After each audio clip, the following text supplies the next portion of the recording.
ജലവിഭവ വകുപ്പ് മന്ത്രി റോഷി അഗസ്റ്റിന്റെ പ്രഖ്യാപനത്തിന്റെ ഒന്നാം വാർഷിക ദിനം വഞ്ചനാ ദിനമായി ആചരിച്ച് ചെല്ലാനം കൊച്ചി ജനകീയവേദി.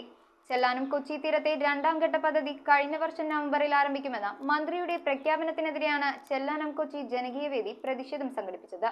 പരിസ്ഥിതി പ്രവർത്തകൻ CR നീലകണ്ഠൻ പ്രതിഷേധത്തിന്റെ ഉദ്ഘാടനം നിർവഹിച്ചു. ചെല്ലാനം കൊച്ചി തീരത്തെ കടൽക്കയറ്റ പ്രശ്നത്തിന് പരിഹാരമായി രണ്ടാം ഘട്ട ടെട്രാപോഡ് കടൽഭിത്തി നിർമ്മാണം കഴിഞ്ഞ വർഷം നവംബറിൽ ആരംഭിക്കുമെന്ന ജലവിഭവ വകുപ്പ് മന്ത്രി റോഷി അഗസ്റ്റിന്റെ പ്രഖ്യാപനത്തിന്റെ ഒന്നാം വാർഷിക ദിനത്തിലാണ് പ്രതിഷേധ സൂചകമായി ചെല്ലാനം കൊച്ചി ജനകീയവേദി വഞ്ചനാ ദിനമായി ആചരിച്ചത്. ജനകീയവേദിയുടെ കണ്ണമാലി സമരപ്പന്തലിൽ നടന്ന വഞ്ചനാ ദിന പരിപാടി പരിസ്ഥിതി പ്രവർത്തകൻ CR നീലകണ്ഠൻ ഉദ്ഘാടനം ചെയ്തു. അശാസ്ത്രീയമായി നടപ്പിലാക്കിയ ഒന്നാം ഘട്ട പദ്ധതിയുടെ ഇരകളായി പുത്തൻതോട് മുതൽ വടക്കോട്ടുള്ള തീരത്തെ ജനങ്ങൾ മാറിയിരിക്കുകയാണെന്നും ഇനിയും വലിയ ദുരന്തങ്ങൾക്ക് കാത്തുനിൽക്കാതെ തീരസംരക്ഷണ പദ്ധതി നടപ്പിലാക്കണമെന്ന് നീലകണ്ഠൻ ആവശ്യപ്പെട്ടു. ചെല്ലാനം കൊച്ചി ജനകീയവേദി ജനറൽ കൺവീനർ VT സെബാസ്റ്റ്യന്റെ അധ്യക്ഷതയിൽ അഡ്വക്കേറ്റ് തുഷാർ നിർമ്മൽ സാരഥി മുഖ്യപ്രഭാഷണം നടത്തി. Father doctor Antony Toppol, father John Kalathil, Suja Bharathi, Shiji Thayyil, Joseph Arakkal, Susan Sebastian, Metilda Cleetus, Reena Sabu, Josy Kurisinkal, PV Peter, Pushpi Joseph എന്നിവർ സംസാരിച്ചു. News bureau, Kochi.